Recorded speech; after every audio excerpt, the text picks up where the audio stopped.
mysterious traveler, inviting you to join me on another journey into the realm of the strange and terrifying. I hope you will enjoy the trip, that it will thrill you a little and chill you a little. So settle back, get a good grip on your nerves. Where are we going? You'll find out when we get there. I hope it's not making you nervous, being alone with me here in the dark. Darkness stirs strange terrors in some minds, for the things that happen at night are sometimes most unsettling. Things such as people who vanish suddenly, as in the tale of the ugliest woman alive.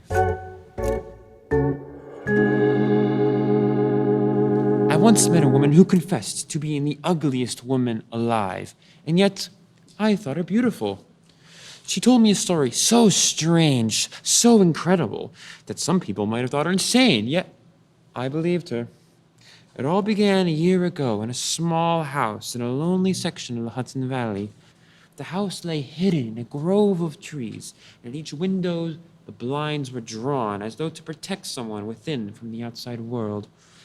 From one of the darkened rooms came the deep, bitter weeping of a woman.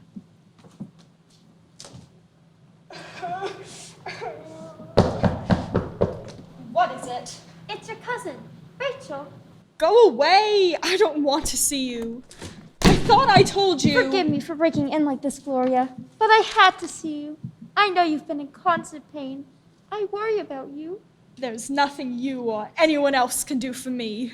Gloria, you can't go on this way year after year, shutting yourself off from the world and everyone around you, never leaving this darkened room.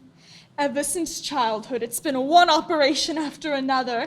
And look at me, even more ugly and deformed than I was after the accident. Now, Gloria, I can understand how you feel, but... You can understand how I feel. Do you know what it is to be so ugly and deformed that you can't bear to look at yourself in the mirror? To have people shudder when they see you? If you just didn't think about it so much, you might... How can I escape thinking about it when every moment I'm racked with pain? What have I got to look forward to? 20 or 30 years of pain and darkness? I'm more than willing to gamble those years for a new body, even if it were for only 6 months. You mustn't lose hope, Gloria. Perhaps another operation in the future will. You're lying. You know that no operation could help me. I'm doomed to be ugly and deformed as long as I live. There's no use pretending. You know your heart can't stand excitement. I'm all right. Leave me alone. You're not all right. Look here, Gloria. In your condition, you need a doctor to stay here and look after you. He'd be just like the rest of them. Promises, promises, nothing else. I'm sure you like him. And he was once considered the most brilliant neurologist in the country. What do you mean was once considered? Well, at the height of his career, something no one seemed to know changed him overnight. He took to drinking, and as a result, lost his position at the university. His practice, everything. In other words, he's like me, an outcast. Yes, I suppose you might say that. Then what better place could there be for the professor than this house? It was built for outcasts.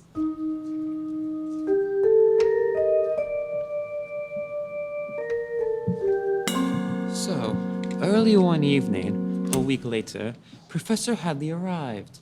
Gloria's maid led the professor to the mistress's room. The professor looked about the darkened room, trying to find the figure of his new employer. Forgive me for receiving you in the darkness, Professor, but I prefer it that way. My dear Miss King, we'll have to see each other sooner or later, and this is as good a time as any. Now where's that light switch? I don't want to turn it on. Ah, here it is. Professor, you'll have to learn that my wishes come first, not yours. Why do you keep staring at me like that? Merely professional interest. Well, why don't you say it? I'm hideous, the ugliest woman you've ever seen. Do you have a glass? I dislike drinking out of a bottle. Here's one. What's the matter, Professor? Is my ugliness such a shock that you need a drink?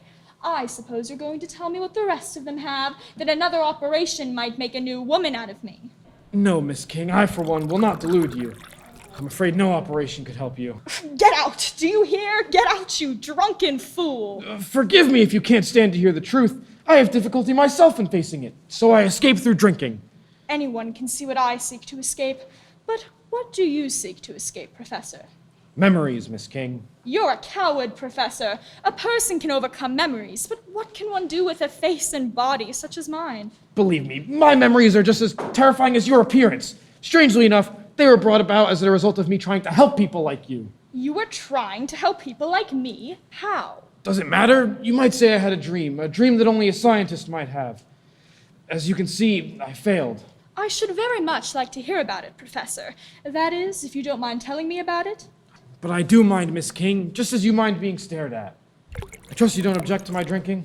No, Professor, not at all. Go right ahead. Meanwhile, we can talk. I'm more than interested in what you have to say. Miss King, pioneering doesn't pay. I was a famous doctor and teacher, but then I decided to pioneer in a field as yet untouched by science. I accepted the challenge of the unknown, but I failed. But what was this experiment you engaged in, Professor? You wouldn't understand. Even men of science, men who should have understood, didn't believe it could be done. Tell me about it. Perhaps I will understand. Well, it is generally believed that when a man dies, his body becomes worthless. But that isn't true, for science has already been able to make use of the dead. Make use of the dead? How? Using parts of the eyes of the dead for the living blind.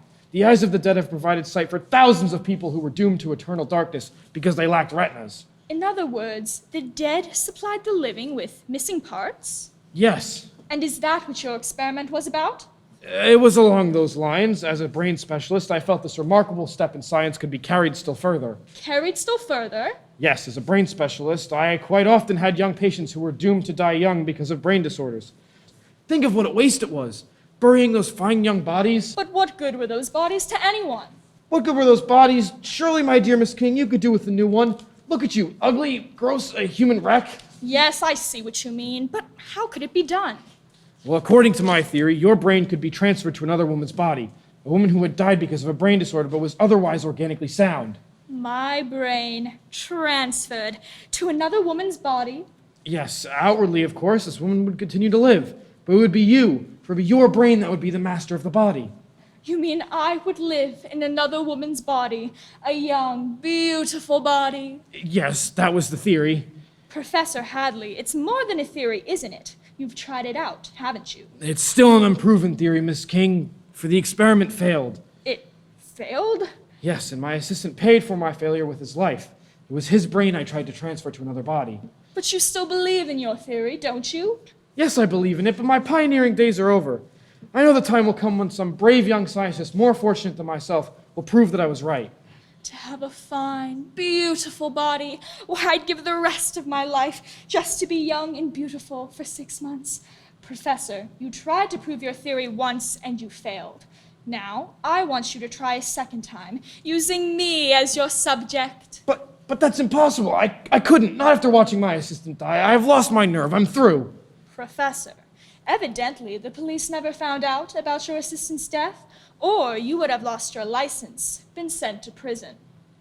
You mean you'd tell them? I shall tell them, only if you refuse to do as I ask. But you don't comprehend the risk involved. I'm only working on a theory with the odds 1,000 to 1 against my succeeding. What have I to lose? 20, 30 years of pain and ugliness? I'm more than willing to gamble those years for a new body. I take the chance, even if it were for only 6 months in a young and beautiful body instead of a lifetime. But there's so many obstacles. I need a laboratory such as never seen before. With special equipment and instruments, it would be extremely expensive. That wouldn't matter. I'm quite wealthy. I'd need an assistant. I can't operate alone. I can provide you with one. But most importantly of all, at the time of the operation, I need a body of a woman who had been dead only a few hours from a brain disorder. I promise that you'll have her, Professor, and anything else you need. It'll be difficult, most difficult, with tremendous odds against us. Of course it Come, will. Professor, I'm willing to take the chance. Why not you? All right, I'll do it. Weeks passed. Weeks in which boxes and crates were constantly arriving at the house. Weeks in which workmen from the nearby town came to assist the professor in building his laboratory. But at the end of the month, it was complete to the last detail. And the professor announced his readiness. It was at this time that Rachel, in response to a letter from her cousin Gloria, arrived at the house one evening.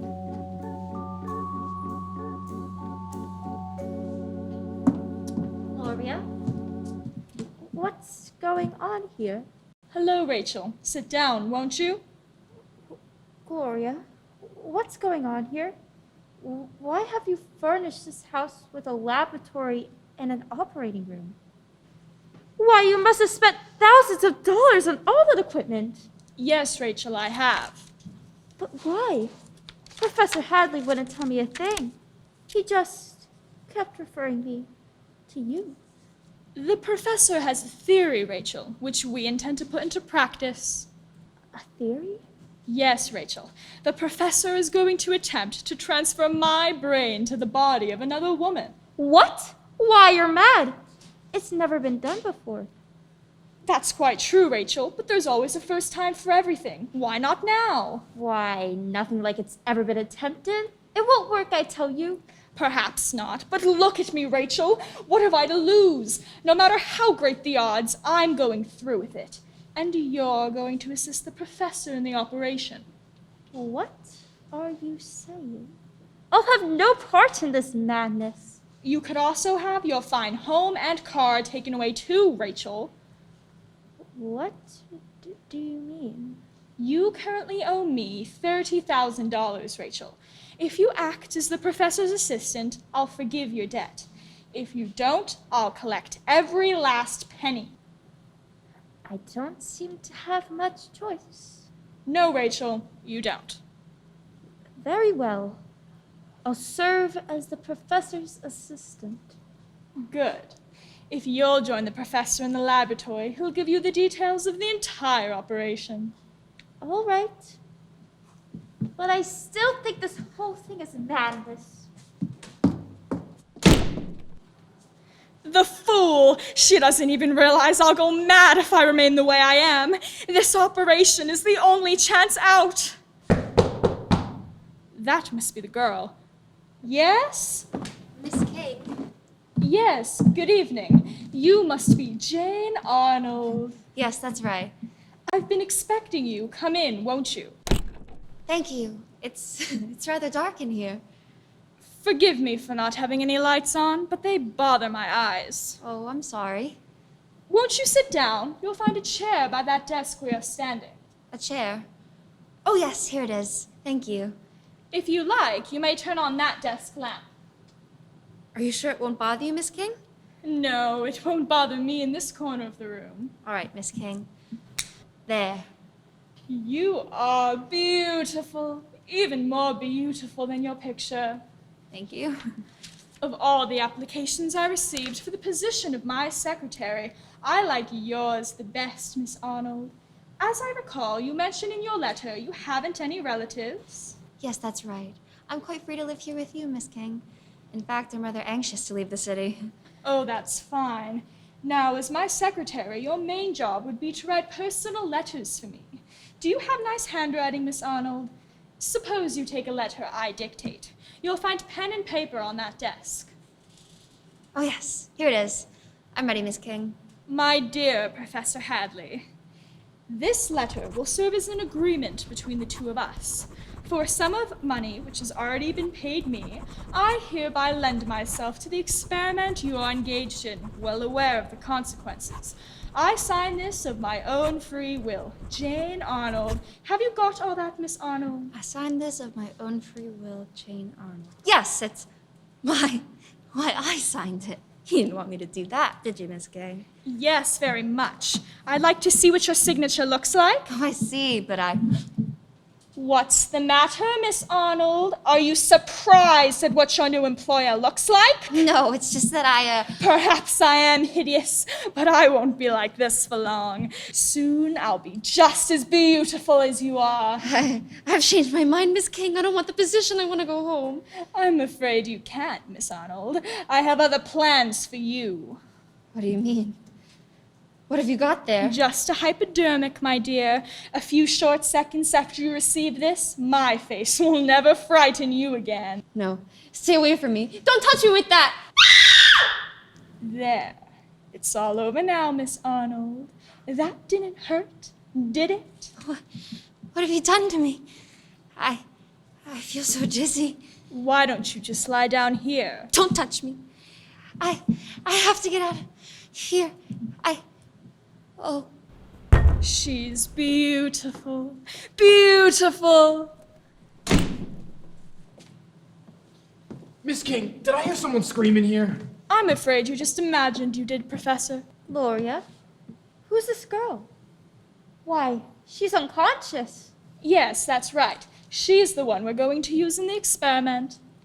But, Miss King, this girl's still alive. You were supposed to supply me with someone dead a few hours from a brain disorder. What's the difference, Professor? This young lady is a hopeless case, tumor of the brain. She agreed to the experiment, provided I took care of her family. But why is she unconscious? Naturally, the thought of dying terrified her, so I gave her a hypodermic. We both thought it would be better that way. But I can't proceed with the operation until I have this girl's permission. Oh, that's all been taken care of, Professor. Here's a letter she wrote a few minutes ago. This seems satisfactory. Are you ready to proceed with the operation, Professor? Yes, everything's prepared. Good. Then I place myself in your hands, Professor. I too am prepared, for life or for death.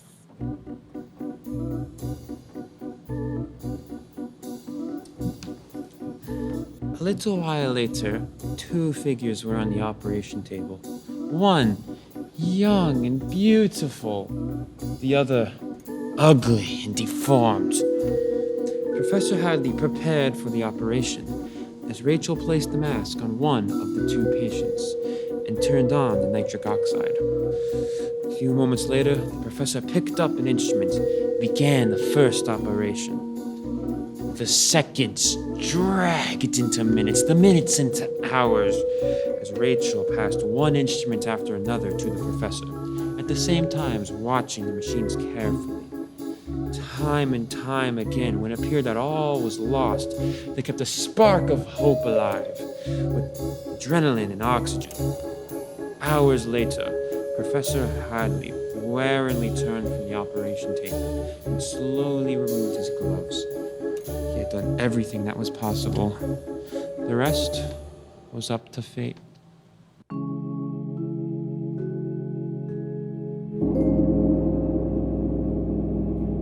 What's her pulse, Rachel? 58, a little stronger. It's very encouraging.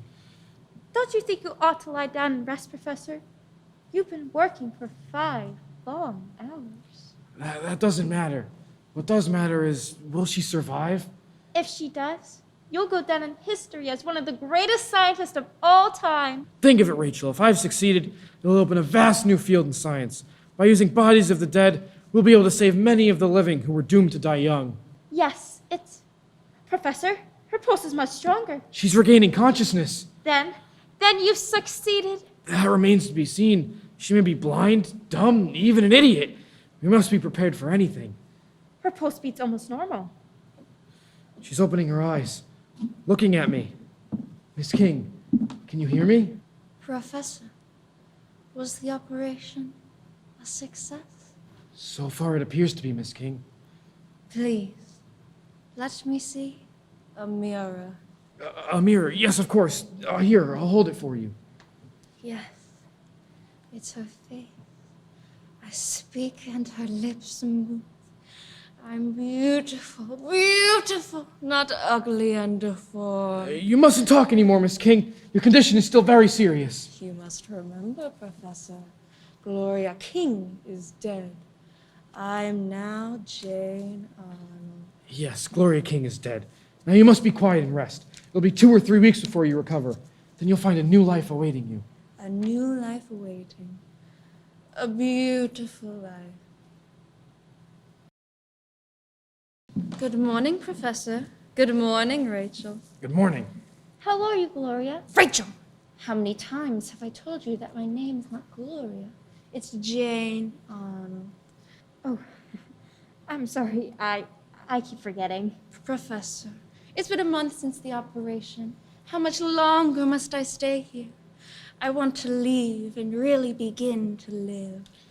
I'm happy to say you're completely recovered. You're free to leave this house whenever you wish. Free to leave. After all these years, I can hardly believe it. But that mirror, it shows me to be young, beautiful. What are your plans, Professor? I'm going to finish my paper on the experiment. It'll be the most startling scientific work of the century.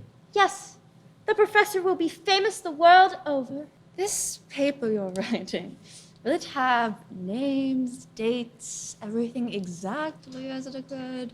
Naturally, it'll be a complete record, with you as living proof. Oh, but think of the publicity it would create. Why, it would make a spectacle of me. But you can't hide a great discovery like mine from the world. I should say not. Professor, I'm afraid you'll have to. What do you mean? I'm afraid this may come to you as a shock. But Jane Arnold did not part with this body willingly. But you showed me the letter she had written, giving me permission to use her body. I tricked her into writing that letter, Professor. Jane Arnold and I had not met before that evening. What? You mean she didn't have a brain disorder? She wasn't doomed to die in a few months? No, Professor. She wasn't. That means you tricked me into committing murder. Come now, Professor. No one will ever know that I'm not Jane Arnold unless you publish that paper on the experiment. And of course you can't do that, for that would publish the fact that you've committed murder. She's right, Professor. You're very clever, Miss King, or perhaps I should say Miss Arnold, but in spite of your cleverness, I'm going to publish my paper on the experiment. But, Professor, that might, well, mean the chair. Quite true, but at least I'll die knowing the world knew of my success. That is something worth leaving behind. It might be for you, but it wouldn't be for me. I'm afraid you haven't any choice in the matter.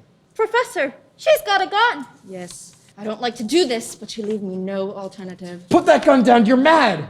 After living ugly and deformed for so many years, Professor, I do not intend to let you publish a paper that would spoil the life I've always dreamed of living. Give me that gun! Ah! You've killed him. Yes, Rachel, I've killed him. How could you, Gloria, after he did so much for you? Gloria, Gloria! You haven't even the sense to remember that my name is now Jane Arnold. I'm afraid, Rachel, that you too are too dangerous to leave alive. What are you saying? I'm your cousin. You were Gloria King's cousin, but you're not mine. Gloria, how can you talk like that? You can't do this to me. No, don't shoot. We'll do anything you want. Gloria, don't. Oh. Too bad, Rachel. But I had no choice. You were the last link between my past and my future. I couldn't let the two of you live, not with what you both knew. Their bodies. I must get rid of them. If I were to burn the house down, yes, that's what I'll do. I'll burn down the house and everything inside of it, including the ugly and deformed body of Gloria King. Then I'll be free, free to live as Jane Arnold.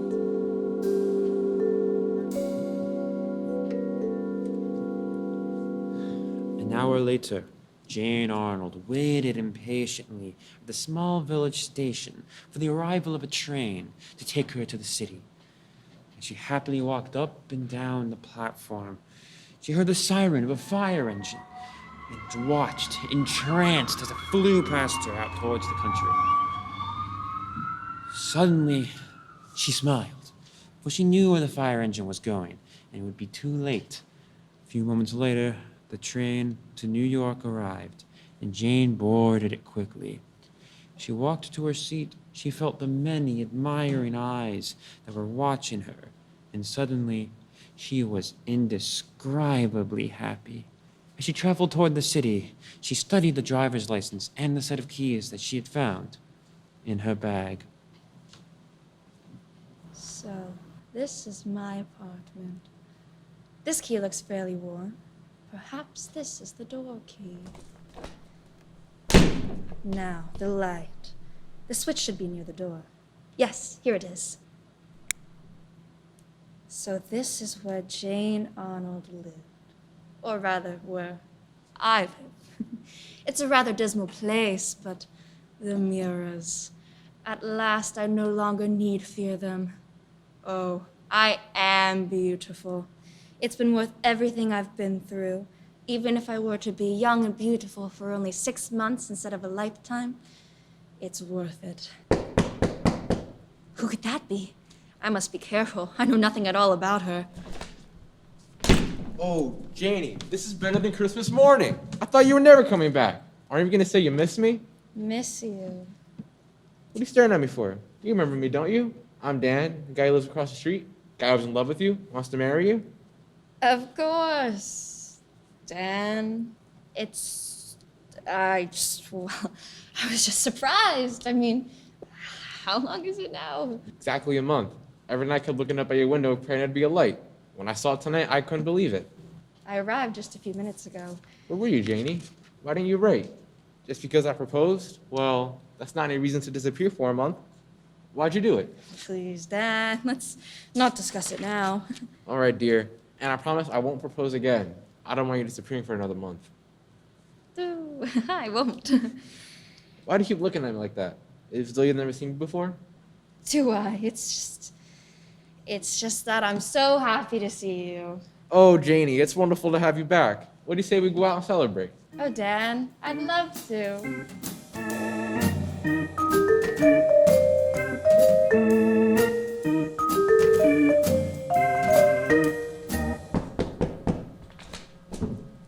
Hello, darling.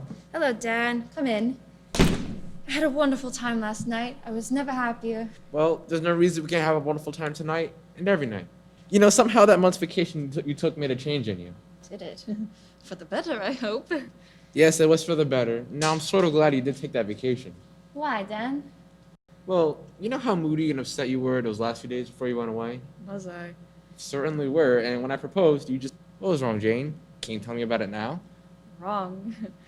I don't know, Dan. I'd rather not talk about it now. It's all in the past. Is it, Janie? Yeah.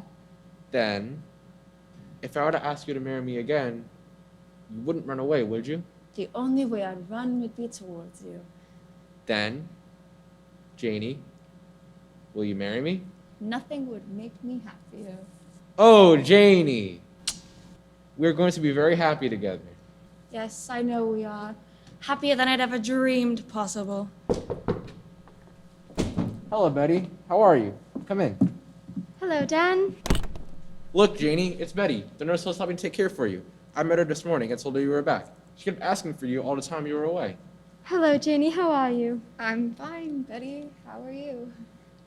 Well, we were quite worried when you disappeared. You needn't worry anymore, Betty. She's back to stay, and we're going to be married. What? Is that true, Janie? Yes.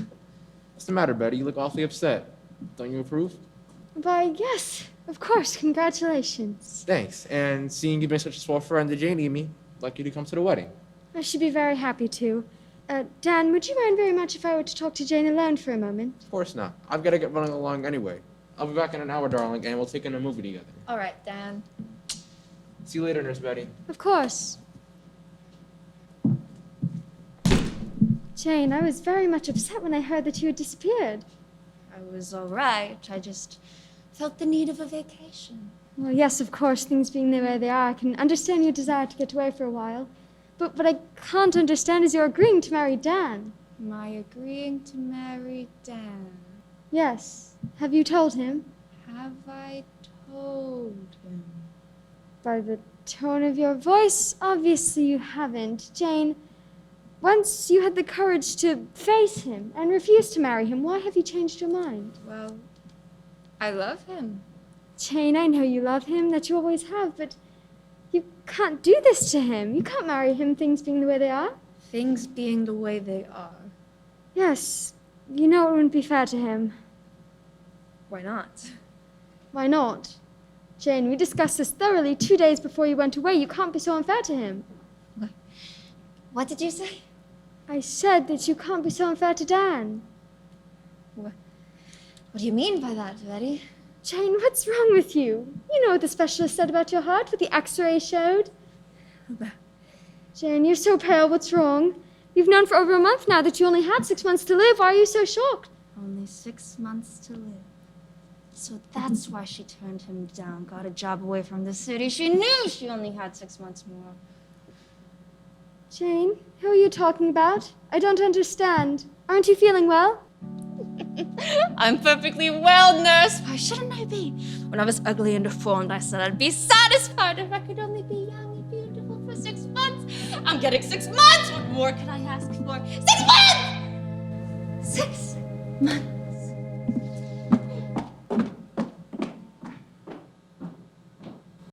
This is the mysterious traveler again. Have you enjoyed our little trip? You say it's impossible to transfer a brain from one body to another? That's what I thought when Jane Arnold, or should I say Gloria King, told me her strange story. But when she died 6 months later, I performed the autopsy and I'm well convinced that, well, I've long had a secret desire to attempt Professor Hadley's experiment myself. Perhaps you're on the market for a new body? Oh, you have to get off here? I'm sorry. Perhaps you'll join me again soon. I take the same train at the same time each week.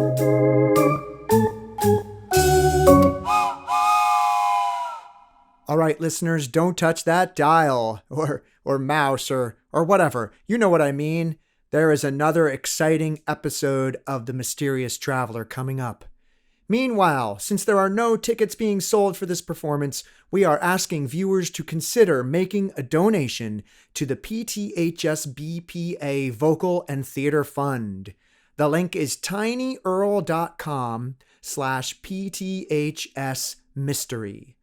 And you can see that right there on your screen. Thank you so much, and please enjoy the next episode.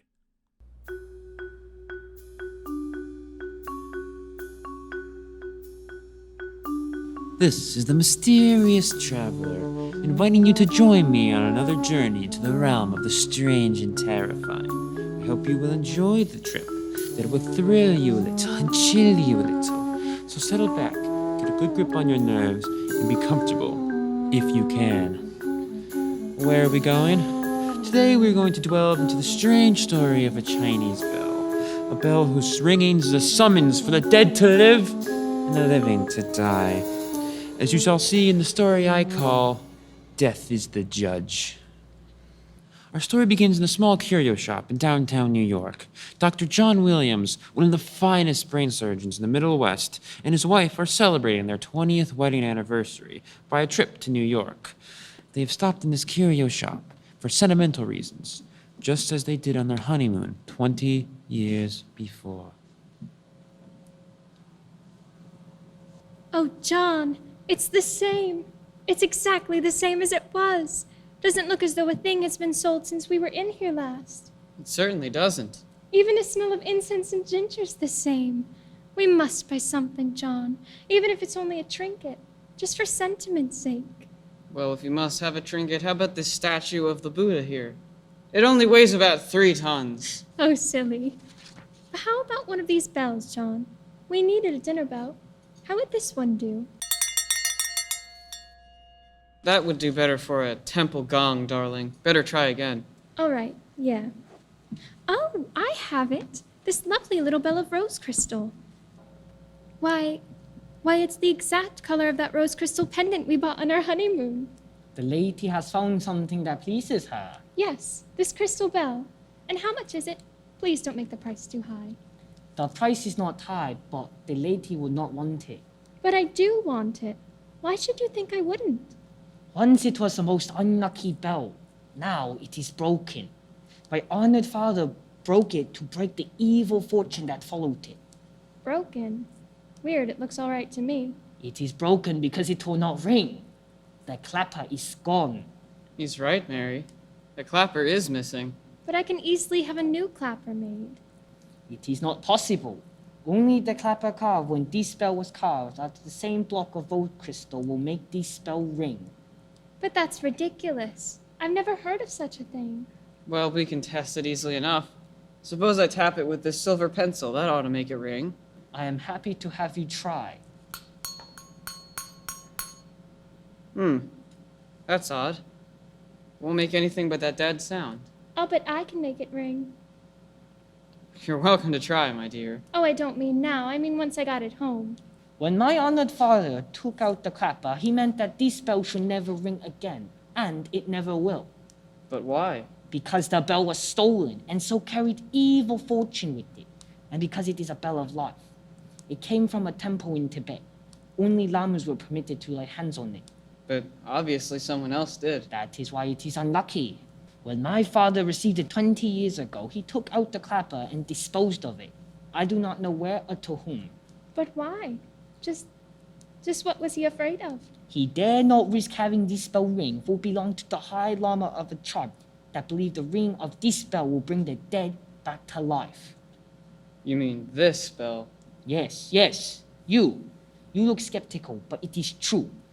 When someone died whose life was too precious to spare, this sacred bell was rung beside his body, and death let go its hold. The dead returned to life. You mean you really believe that? It is true, but I have not told the whole story. This carving here upon the bell, it is in Tibetan. It says, "Who rings this bell cheats death, but death will not be cheated." A little cryptic, I'd say.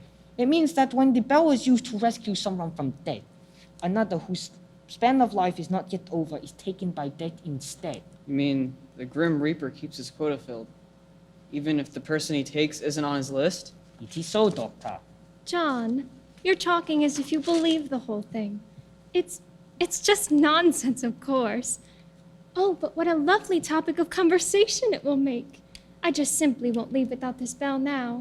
But it won't ring. What good is it? I'll make it ring. Leave that to me. If the lady wishes, the price is $5.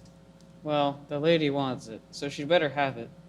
But I don't want to risk breaking it while we're traveling, though. Could you mail it to our home address? Of course. My name is Dr. John Williams, and I live in Muncie.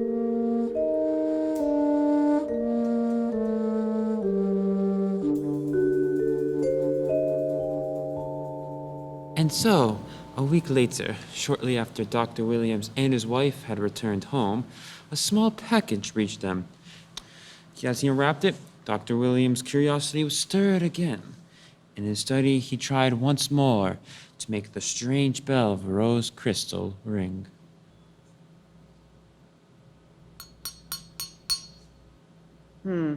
Curious. It really won't ring no matter what I tap it with. Hello, John. Oh, hello, Mary. You're home from the hospital early today, dear. Yes, I felt tired today. But look what's just come in the mail. Ooh, why, it's my crystal bell. Oh, John, it's lovely. It's even more beautiful than I remember. Yes, but I'm afraid the shopkeeper was right when he said that only the original clapper would make it ring. I've tried everything I can think of. The trouble with men, darling, is that they're simply not logical. What do you mean? Well, if the bell is of rose crystal, a rose crystal should make it ring, shouldn't it? The logic is perfect. But how can we test it? By using my rose crystal pendant, of course. I'm wearing it this afternoon, so we can try it out right away. Here, see? Now what? You hold the bell, and I'll tap it with the pendant. All right, tap away, but I bet it doesn't ring. You'll see. Now listen. There. What'd I tell you? It did ring. Of course it did. I was sure it would. Even if the shopkeeper's story was true. John, don't you see? Don't I see what? Well, my crystal pendant is the bell's missing clapper. The missing clapper? Good heavens, I almost believe you're right. Well, I am right. As soon as the shopkeeper told us how his father took out the clapper and sold it 20 years ago, well, I was positive he made it into that pendant that he sold us 20 years ago. It should be impossible, but it certainly looks as if it must be true. After all these years, the bell and the clapper have come back together again. You know, I knew there was something strange about that bell. The minute I saw it, the strangest feeling came over me that I just must have it. I'm not sure I like that song, Mary. How very silly. I know you half believed the story the shopkeeper told us, but I didn't. Now, I have my bell complete. Now all I have to do is unfasten the pendant and attach it to the bell again. But Mary... Help me do it, John. The pendant's loose. It'll come off the chain if I twist it. Yes, here it is. Mary, are you sure this is wise? Now, if I tie it inside the bell with this thread, darling, please hold it still so I can see what I'm doing. There.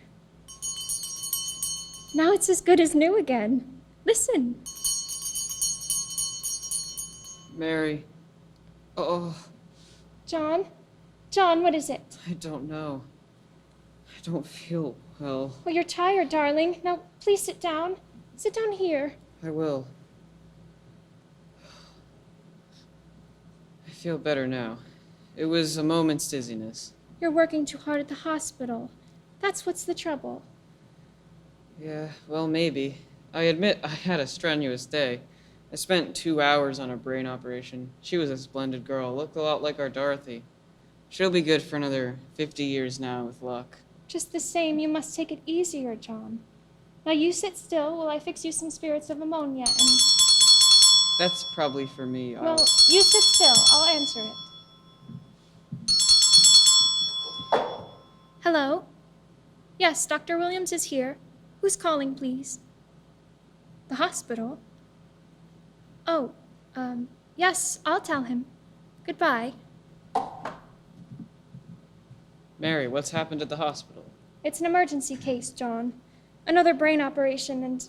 Oh, darling, you're so tired. Can't be helped. I'm the only brain surgeon in town these days. Help me get into my coat, will you? Where's my hat? Oh, here you are, dear. Oh, thanks. Now let me straighten your tie. There, you're ready. I'm gonna drive you over and you can relax until we get there. All right, but let's get going. Almost 5 miles to the hospital.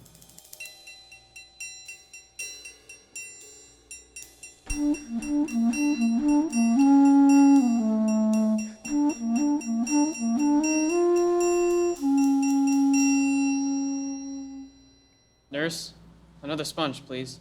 Here, doctor. Dr. Williams' pulse is very faint, and the breathing has become dangerously weak. I'll have to try adrenaline. The hypodermic, nurse. Yes, doctor, I'll get it ready. The patient has stopped breathing, doctor, and there's no pulse. Quick with that adrenaline. We have to get the pulse started again. Here, doctor. Good. Yeah, that ought to restart the heart action. There's still no pulse, doctor. We'll try artificial respiration. Yes, doctor. Oxygen, nurse, quickly. Keep the pressure steady, nurse. Johnson, any pulse yet? Not yet, doctor. The adrenaline doesn't seem to have taken effect. Well, it must. Give him more oxygen. I'm going to continue the artificial respiration as long as there's a single chance.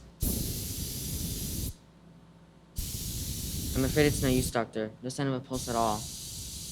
Dr. Williams, please rest now. You've done anything anyone could, but he hasn't shown a sign of life, not for half an hour. Yes.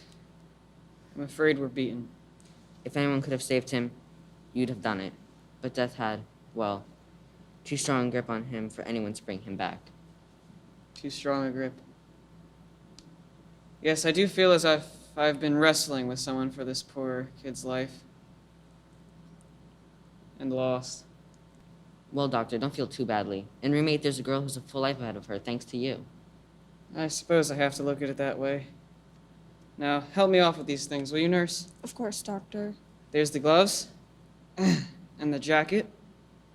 Now, what'd I do with my coat? I just threw it down somewhere. I was in such a hurry. I've got it, doctor. Let me help you. Oh, thanks, Johnson. Huh? What the deuce have I got in this pocket? It's that bell. I must have jammed it in my coat without thinking in the rush to get here. Oh, look out! Catch it! I have it. Ooh, that was close. Might have smashed on the floor. Here you are, doctor. Thanks. I almost wish it had broken, though. For some reason, I hate the sound of it. But my wife... Dr. Williams, Yes, nurse. the patient, the color's coming back into his face, and I can feel a pulse now. What? Let me see. Oh, yes, you're right. His heart's beating again. Look, he's beginning to breathe. Quick! Start the oxygen again. Yes, doctor. I'm going to give him an injection of plasma. Make the preparation, please, Johnson. Yes, Dr. Williams. How's the pulse now, nurse? It's getting stronger, doctor. His respiration is gaining, too. Yes, doctor. I've never seen anything like it. It's almost a miracle. Now, where's that plasma? Here, doctor, I have everything ready.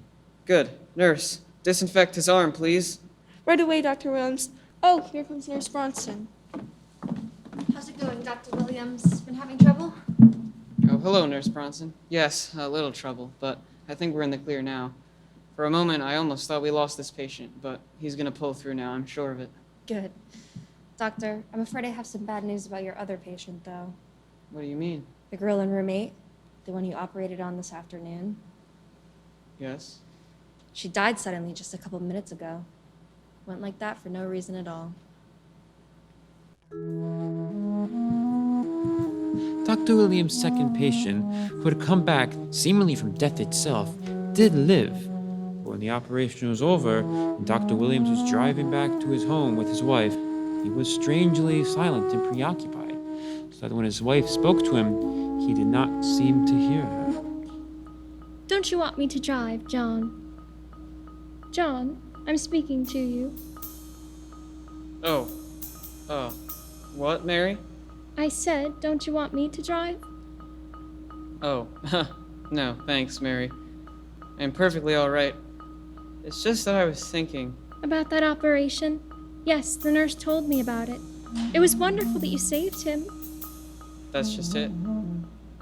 I didn't save him. He was dead. Dead, you hear? Then for no reason, he came back to life. But you injected adrenaline and... I injected adrenaline half an hour before he showed signs of life. Then he revived. For no apparent reason whatsoever. Well, perhaps the adrenaline had a delayed effect. Perhaps. But there was no more reason for it than that girl and roommate to die as suddenly as she did. But you have said yourself, John, that in medicine nothing is ever absolutely certain. That's true. But just the same, that girl's death bothers me. I want to know why she died. Well, an autopsy would tell you, wouldn't it? An autopsy? Yes. Mary, I'm gonna turn this car around right now and go back to the hospital. I want to perform that autopsy myself. But John, you mustn't turn here. There's too much traffic here. Oh, there's nothing coming now. I'll just swing around. John, look out! That car coming around the curb! Look out! Ah!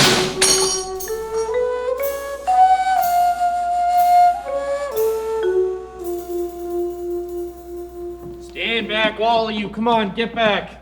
All right, drink this. It'll make you feel better. Thank you, officer. You were just in an accident, knocked out for quite a couple of minutes, but you're coming around all right. Just be quiet. An accident. Yes. My husband? Where is he? I'm sorry, ma'am. Oh, he's hurt. Where is he? I have to go to him. He's right here, ma'am. When I come along on the motorcycle after it happened, I pulled you both out, but he wasn't breathing. John? John, speak to me. I'm afraid it's no use, ma'am. He's gone. Oh, John. John? Come on, get back, all of you. Back, I say. Ma'am, the ambulance will be here in a minute. If there's anything to be done, they'll do it. There's nothing. I've been a doctor's wife long enough to know death when I see it. Just let me sit here, where I can see him. I know how you feel, ma'am, and I hate to bother you, but if you could just tell me how it happened for my report. You see, the other driver says... It wasn't my fault. I couldn't help it. He just pulled out right in front of me. He didn't even signal. Now take it easy, ma'am, or you make that bump on your head even worse. Where's my bag? I have smelling salts in there. I feel faint. Well, here's your bag. I took care of it. Thank you. I'll feel better in a minute. And here's something that was in the bag, ma'am. Fell out and I put it in my pocket. It's a bell. I can put it in your bag if you like. Mary? Thank you so much. Oh, Mary, where are you? John? John? Was that a bell ringing? It seemed so loud and clear. Like an alarm waking me up. What's happened, Mary? It was an accident, John, but you're all right. You're all right. An accident? Are you hurt? No, John, no. Please, just lie still. He's trying to sit up. And only a moment ago he was dead.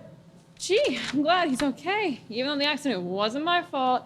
Here, mister, I'll give you a hand. Officer, What's wrong? I told you to be careful. You make that bump on your head even worse. I feel so weak and so dizzy. She's keeled over. Where are those smelling salts? Let me look at her. I'm a doctor. John, you shouldn't exert yourself. Please, Mary. How is she, Doc? This woman is dead.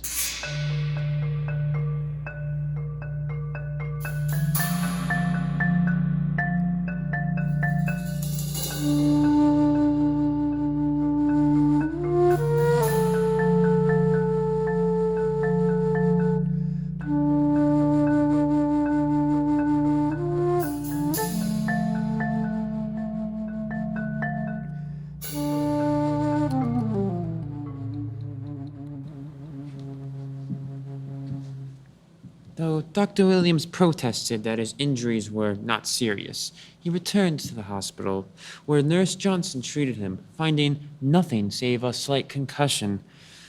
His wife took him home in a taxicab, promising to see him in a bed for a day or two. That night, however, neither Dr. Williams nor his wife could get any sleep, though they remain awake for different reasons. 10, 11, 12. Mary, is that you? I was just counting the strokes. It's midnight.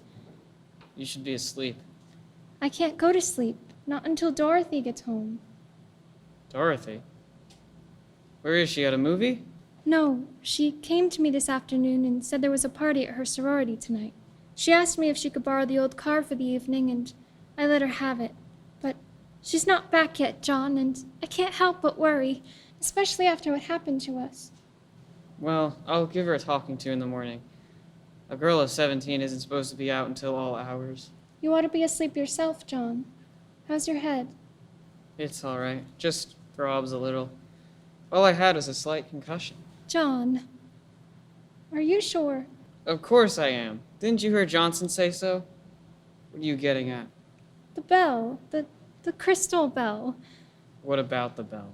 Your first words were about hearing it ring, like an alarm wakening you, and it had just rung. Well, what of it? It rang and I heard it as I was regaining consciousness. The bell rang in the operating room and your patient came back to life. He heard the bell ring too.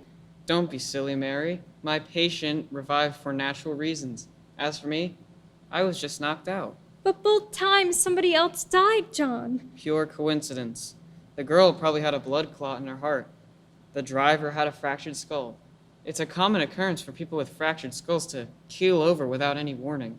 But the shopkeeper told us that when the bell rang, the dead would return to life, and someone living would die. Stuff the nonsense, Mary. You've been a doctor's wife long enough to know that such a thing isn't possible. But John, Don't. No buts about it. It's impossible. Do you hear? Yes, John. Of course it's impossible. Oh, I do wish Dorothy would get home. I feel so uneasy about her. She'll be home any minute now. She knows that she's supposed to... Oh, that's the telephone. Well, I'll answer it. No, let me. No. Stay in bed. I'll answer it. All right, John.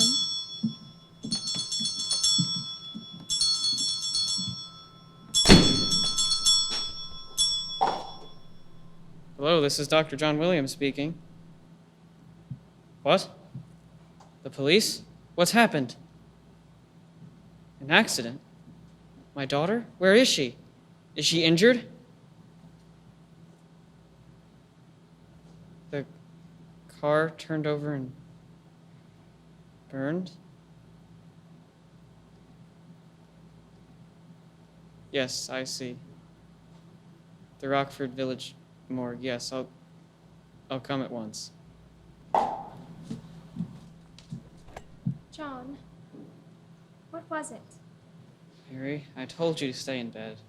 It was just an emergency call. It's Dorothy, isn't it? Yes, it's Dorothy. I can tell by your face.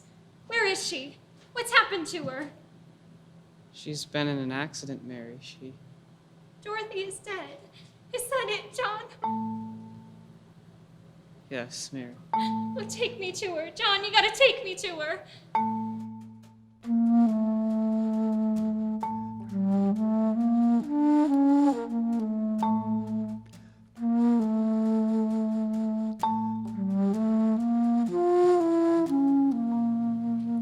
This is the place, mister.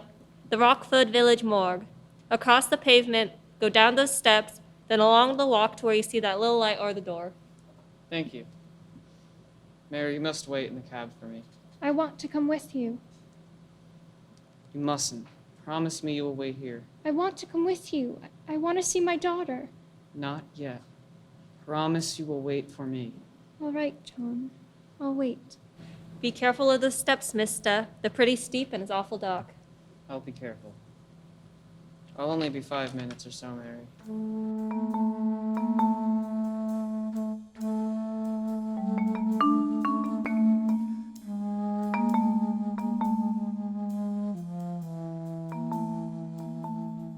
Here comes your husband back now, ma'am. John. Oh, John. Was it Dorothy? Please get back in the cab, Mary. No, John. I must know. Was it Dorothy? Yes. Mary, it was Dorothy. I have to go to her. Mary, stop. No, let go of me. I have to go to her. Mary, stop struggling. You can't go. I must. I must. Mary, don't you understand? You mustn't see her. I'm going, John. What have you got in your hand? It's the bell. The crystal bell. What are you going to do with it? Here, give it to me. No, I'm gonna ring it. Give me that bell. No, I won't. I'm gonna ring it, I tell you. There. I've rung it. Dorothy? Dorothy, did you hear? Mary, you're out of your mind. I'm not. I know what I'm doing. Dorothy, can you hear me? Give me that bell. There. In heaven's name, what are you trying to do? It brought back your patient. It brought you back. And it'll bring back my daughter. Mary, come to your senses. It's just a bell. It's not. I know it's not. You were dead and it brought you back to life. You mustn't believe that. And even if it were more than a bell, don't you understand? The car turned over and burned. I had to identify Dorothy by her sorority ring and the driver's license in her purse. I don't care. She's my daughter. Dorothy! Dorothy! Mary, get into the cab. I won't! Not until I have my daughter back. Dorothy! Mary, won't you please? Mother! Mother! John, listen. It's Dorothy. Mother! Dorothy! Mother! Dad, where are you? John, let go of me. It's Dorothy. She can't find us. I gotta go to her. Mary, don't you understand? She was burned. Burned horribly. Mother! Dad, where are you? Mary? Let go of me. She's my daughter, and I'm going to her. Dorothy! Dorothy! Mary, come back. Mary, don't go down those steps to the morgue. Dorothy! Hey, mister! Dorothy! Watch yourself! Look up from them steps! Mary!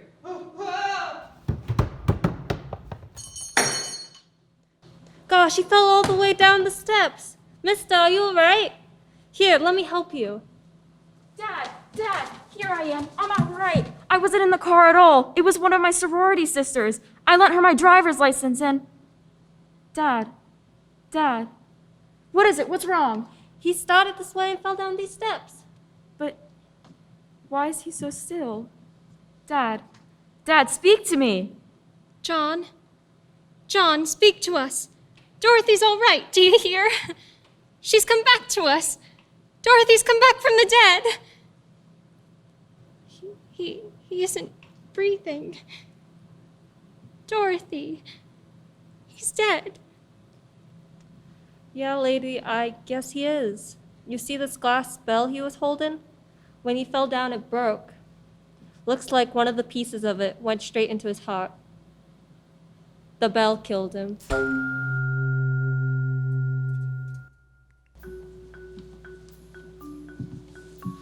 This is the mysterious traveler again.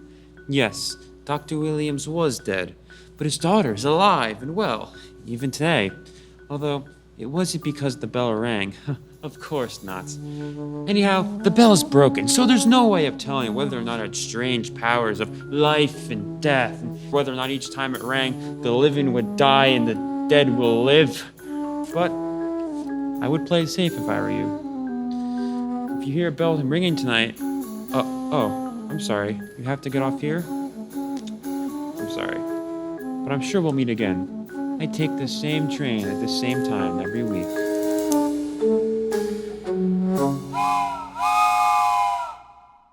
This production supported in part by Bubba Burritos of Lincoln Park. Create something different. There is just one more episode coming your way of The Mysterious Traveler, and you have just one more opportunity to donate to the PTHS BPA Vocal and Theater Fund. Again, you can go to tinyurl.com/PTHS Mystery. We really appreciate anything you can contribute, and we will use those funds to help grow our program. Thank you so much for watching, for listening, and for supporting everything we do. And now, please enjoy our last episode. Mr. Mysterious, take it away. This is the Mysterious Traveler, inviting you to join me on another journey into the realm of the strange and terrifying. I hope you will enjoy the trip, that it will thrill you a little and chill you a little. So settle back, get a good grip on your nerves, and be comfortable, if you can, as we hear the tale of an enterprising young man. It's the drama I call Christmas Story.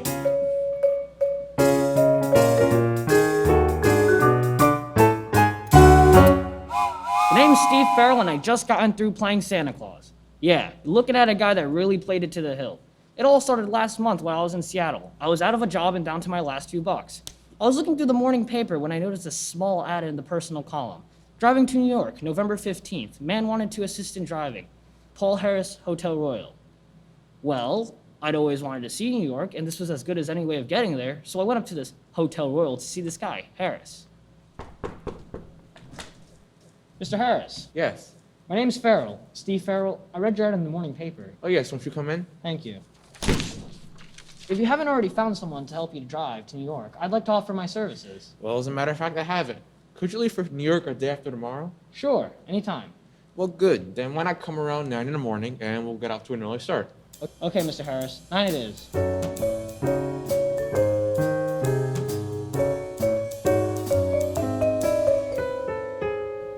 Let me know when you're getting tired of driving, Mr. Harris, and I'll take over. Thanks, I will. Why not call me Paul, huh? Okay. Steve's my first name. Lewiston, 30 miles. Lewiston, that's Idaho, isn't it? Yep. We're just crossing the state line into Idaho. Oh, this is all new to me. I was born and raised in Alaska. It's my first trip to the States. Well, you're gonna see a lot of scenery between here and New York. Yes, I'm looking forward to it. Life must have been pretty rugged in Alaska. Oh, it was. My parents were homesteaders. I never saw a city until I arrived a week ago in Seattle. How come you're going to New York? Well, my parents died last year, and my grandfather, whom I've never seen, wrote asking me to come visit him. You never seen him, huh? No, there was a squabble between my grandfather and my parents before I was born, and they went to Alaska. All the years since then, he never wrote to them. Sounds like a stubborn guy. Yeah, he sure does. What are you going to New York for? Oh, mainly to look for a job, and I've always wanted to see the big city. So have I. Do you mind taking over now, Steve? My eyes are getting a bit tired. Be glad to. Just pull over to the side of the road.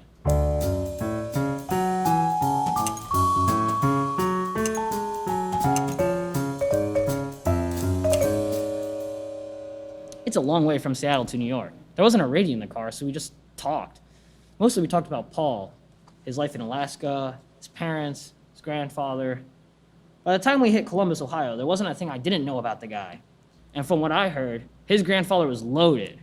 And even more, he was the old man's only relative. It was obvious the kid was walking into a fortune. Yeah, some guys had all the luck.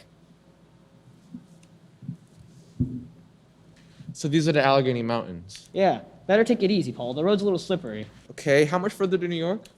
250 miles. It's getting dark. Better stop for the night at the next tourist court. All right, we should be able to make it to New York by tomorrow afternoon. Yeah, easy. What are you going to do when we get there, Steve? Oh, start hunting for a job. Look, Steve, why don't you come with me to my grandfather's house? I'm sure he won't mind putting up with you for a few nights. Thanks, kid, but don't worry about me. I'll be all right. You know, I don't want to lose track of you. I thought we were friends. Sure we are. As soon as I get located, I'll let you know where I am. You know, I thought this being your first trip to New York and mine, we might see the town together. The Statue of Liberty. Statue of Liberty? Yeah. Yeah, sure. Yeah, while we're the same age, I'm afraid I haven't been around very much. Because it's like you said, I'm strictly from the woods. Well, just 1 year in New York and you'll be hep to everything. Your eyes bothering you? A little. You better let me take over when you get to the bottom of this mountain. Okay. You know, you ought to see an eye doctor. Your eyes seem to get tired awful quick. Well, the truth of the matter is... Hey, look out, Paul, we're starting to skid! No, don't jam on the brakes, that only makes it worse! Reverse your wheel! I am! Steve, we're skidding off the road toward the mountain. Give me that wheel and do as I say! We're out of control, we're going over!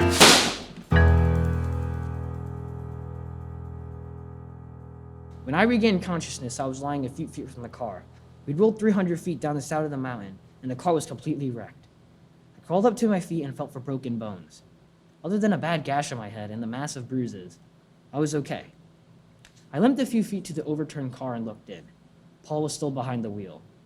Even before I reached for his pulse, I had a feeling he was dead. Paul's luck had ran out. He'd never see all that dough that was waiting for him in New York. Yeah. It was then that it came to me. I hadn't wished the guy dead, but now that he was, and nobody in the States knew Paul or what he looked like, and on the other hand, I knew everything about him, well, it was a gamble all right, but there was a fortune in the kitty. I went to work switching all of our clothes and identification. Just as I finished, the state police patrol car came along the side of the mountain and spotted the wreck. They took me to the headquarters where I made a complete statement. A couple of hours later, I grabbed a train for New York.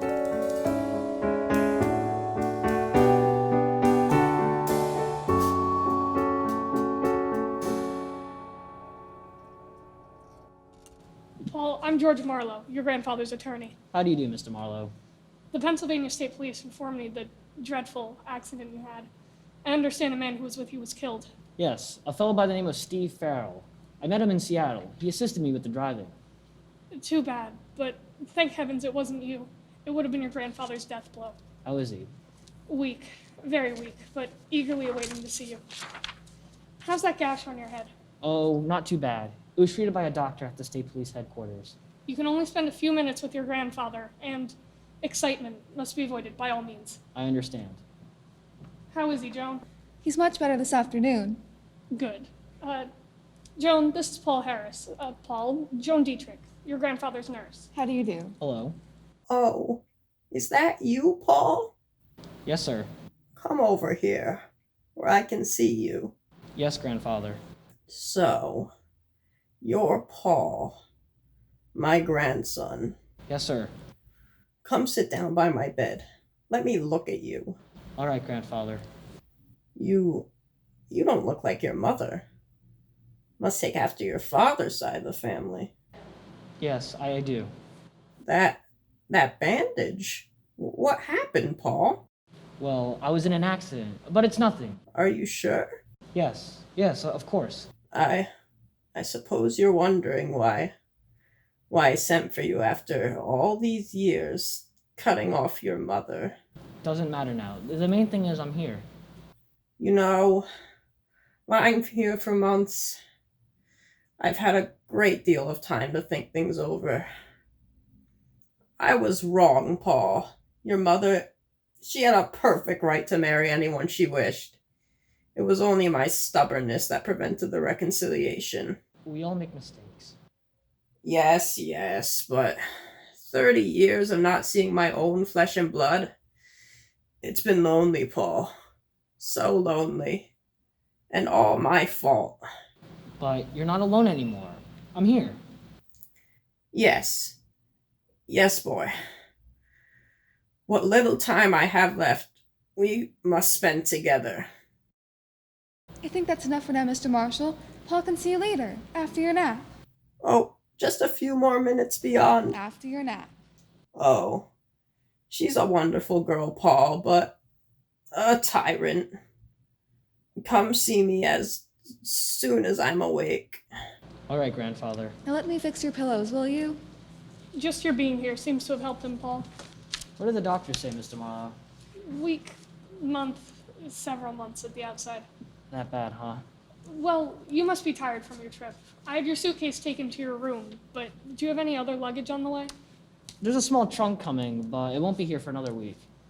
You need any money, just let me know. Your grandfather's placed a considerable sum at your disposal.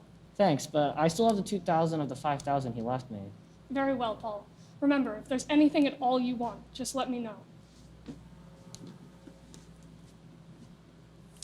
Yeah, I was in. There was no question that I had passed as Paul Harris. And why not? I had all the answers and I was playing it careful. I walked through room after room of that Fifth Avenue mansion, knowing within a matter of months, it would be mine.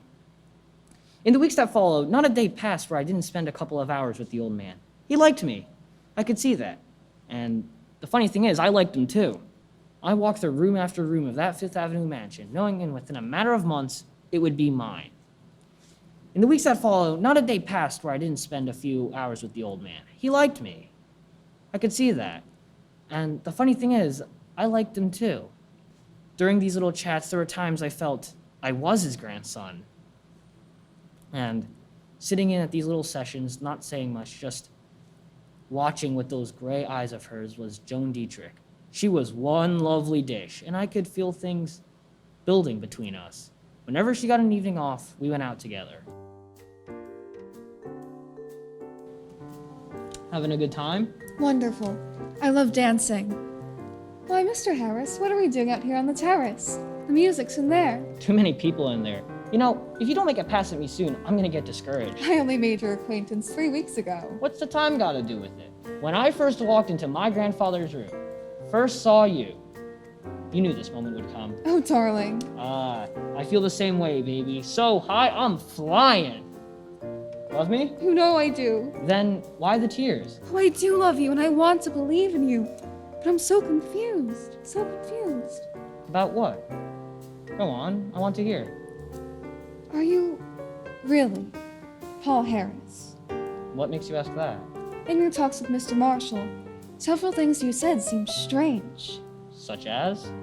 Your grandfather spoke of a restaurant in San Francisco, and you said you knew it. Yet if you are Paul Harris, how could you know? Paul Harris has never been to San Francisco. I might have taken in San Francisco on the way to New York, you know?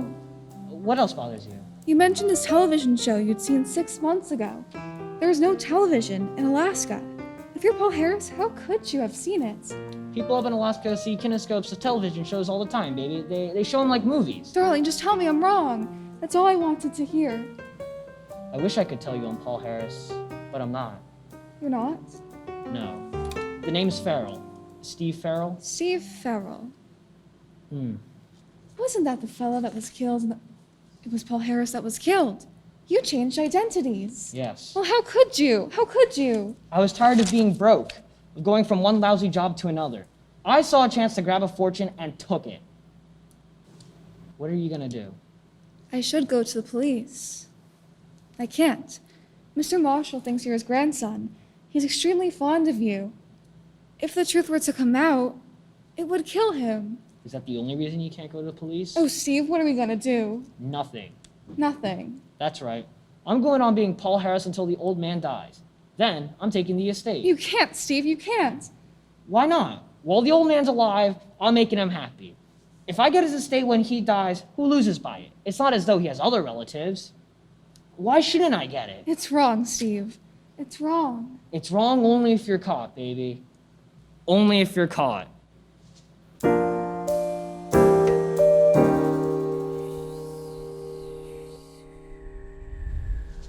Hello, baby. What you doing up here on the roof? Just getting a little fresh air while Mr. Marshall sleeps. How is he? He can't last more than a day. Who are you crying for, the old man or me? Both of you. Oh, Steve, ever since the other night when you told me, I haven't been able to think of anything else. It's wrong, Steve. It's so wrong. Who am I hurting if I get the estate? I deserve it if anyone does. At least I'm making the old man happy in his last hours. What if you're caught? Do you realize they'd send you to prison? That's the chance you take, baby. Besides, who's gonna get wise to me? There's Mr. Marlowe, and he's nobody's fool. Just one little slip, Steve, and he'll be on to you. Marlowe's a sharp citizen, all right. But I don't intend on making that one slip. Someone's coming up onto the roof. Hello, you two. Thought I'd find you up here. Hello. How are you, Mr. Marlowe? Quite well, thank you. I understand Mr. Marshall's asleep. Yes, I left Mrs. Walker to look after him. He should be waking up soon. Then we better go down. My grandfather... Ah! What's the matter? Something in your eye, Paul? Yes! A cinder! Oh, Left eye, huh? Yes! Well, stop rubbing it. Put your handkerchief over it. Stings like the devil. Go on over and sit on the chair, and I'll try to take it out for you. You want me to assist you to the chair? No, I can still walk. Now sit down and tilt your head back. That's it. Take the handkerchief away. Oh, I see it. Hold still. There. I got it. Thanks, Joan. I think we better go down now. Yeah, okay. You coming, Mr. Marlowe? Right. Oh, yes. Yes, I'm coming.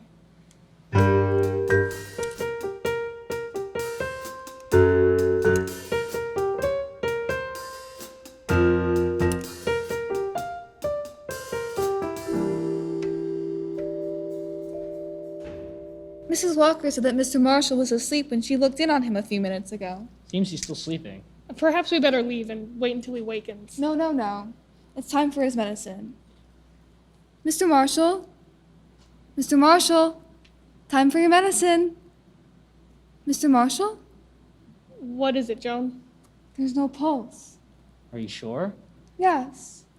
He's dead. At least the end came peacefully. He died in his sleep. Joan took the old man's death pretty hard, and I felt pretty upset myself, even with all that dough waiting.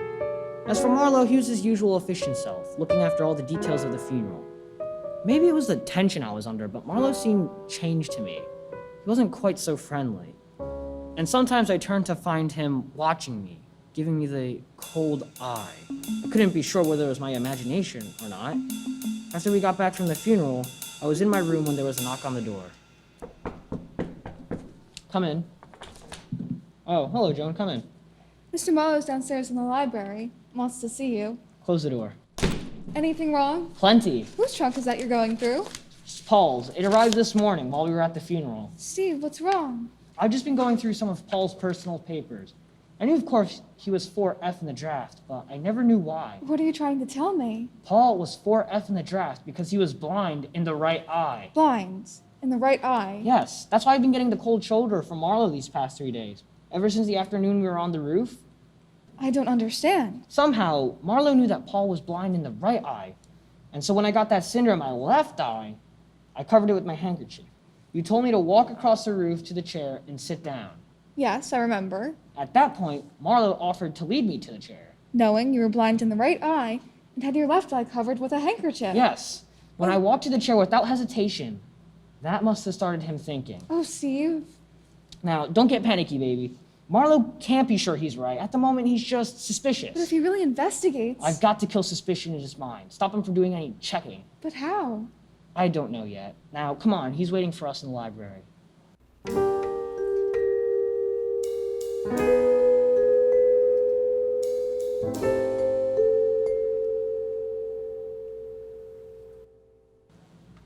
Sorry to have kept you waiting, Mr. Marlowe. That's quite all right. If you'll excuse me, I'll go. No, Joan, don't go. No reason why you shouldn't hear what I have to say. Tomorrow, Christmas Day, I'll officially read Mr. Marshall's will. However, I don't think I'm violating a trust in telling the contents of the will. 2 weeks ago, Mr. Marshall had me draw up a new will, leaving his entire estate to you, Paul. I see. He was quite taken by you. Helped that you were a credit to his name. Why are you crying, Joan? Nothing.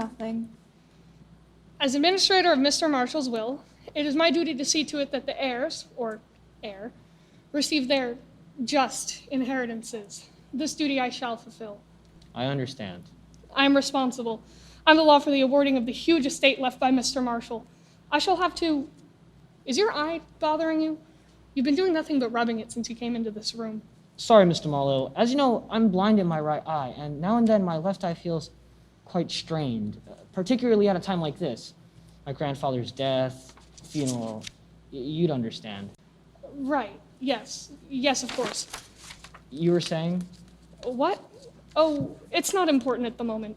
I'll be here tomorrow at 3 for the reading of the will. See to it that all the servants are here. Good night, Joan. Paul. Good night, Mr. Marlowe. Good night. Steve, he's confused. He doesn't know what to think now. Yeah, I stopped him for the moment. But only for a moment. It's hard to tell, but I gotta do something, once and for all, to convince him I'm Paul Harris. I didn't get to sleep that night. I just tossed and turned, trying to come up with an angle that would kill Marlowe's suspicion. Maybe that business of rubbing my eye had satisfied him, but I had to make sure. It was the difference between being handed a fortune and a prison sentence. That afternoon, at 3, the servants, Joan, Marlowe, and myself all gathered in the library. The whole thing was over in an hour. The servants all congratulated me and left the library, leaving only the 3 of us there. I should like to offer a toast to Mr. Marshall's memory, if you'll permit me. Of course. Yes. This was his favorite cherry. Joan. Thank you. Paul. Thanks. Here's to Peter Marshall, a man who lived honorably, died honorably. May his heir be worthy of him.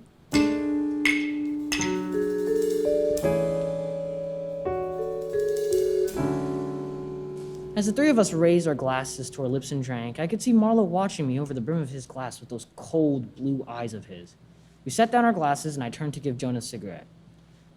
Out of the corner of my eye, I saw Marlowe pick up one of the 3 wine glasses. Suddenly, I realized it was my glass he'd pick up. He held it casually, almost as if he didn't know he was holding it. In that moment, I was going nuts, trying to guess whether he was satisfied I was Paul Harris or he was still suspicious and going after me. My fingerprints were on that glass, and the Army had a copy of those prints in Washington. This was it. Either I go for the fortune or throw in my hand. Suddenly, I felt Joan's hand in mine. Say, Mr. Marlowe. Yes. You say this will leaving me my grandfather's estate is a new one. Yes, I drew it up only 2 weeks ago. What was the old will like? Well, under the old will, your grandfather's estate went to charity. I thought as much, Mr. Marlowe. Joan and I have been talking things over. I don't want the estate. I want it to all go to charity, as originally intended. Dear me, I seem to have dropped my glass. You realize, of course, what you would be giving up? I never really had it, Mr. Marlowe, so I hardly think I'll miss it. Joan and I will get along, won't we, baby? Oh, yes. Well, Paul, is that your considered decision? It is. It's a gesture worthy of Peter Marshall's grandson. Yes, and that little gesture did it. Any guy who gives up a $2 million estate can hardly be called an imposter, can he? No, sir. It's Christmas, and I just played Santa Claus to the tune of $2 million. The thing I keep wondering is what would have happened if I hadn't given up the estate. Would Marlowe have gone after me? Or was he satisfied I was Paul Harris? Yes, sir, that little puzzle is going to give me plenty thought for a long time to come.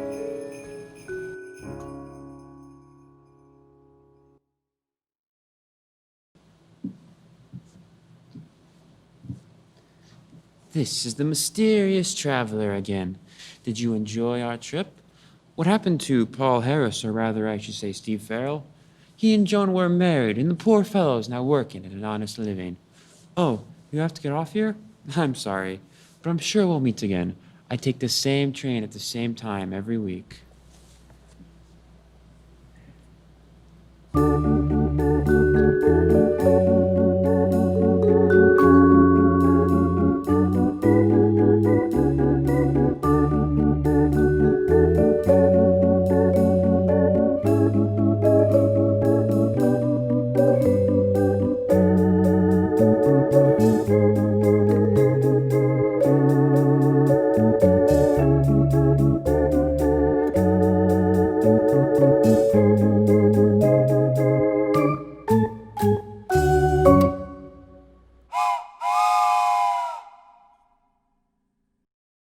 It will be the most startling scientific work of the century.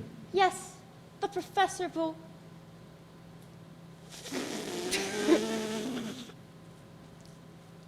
be famous the world over. Hello, Dan. Look, Janie, it's Betty. The nurse was helping take care for you. I met her this morning and told her you were back. She Hello, kept Janie. Sorry. Took a long pause.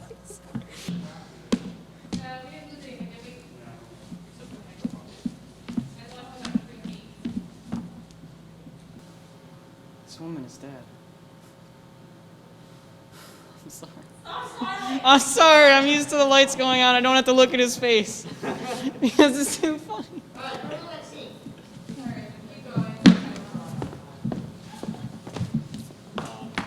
Thank you.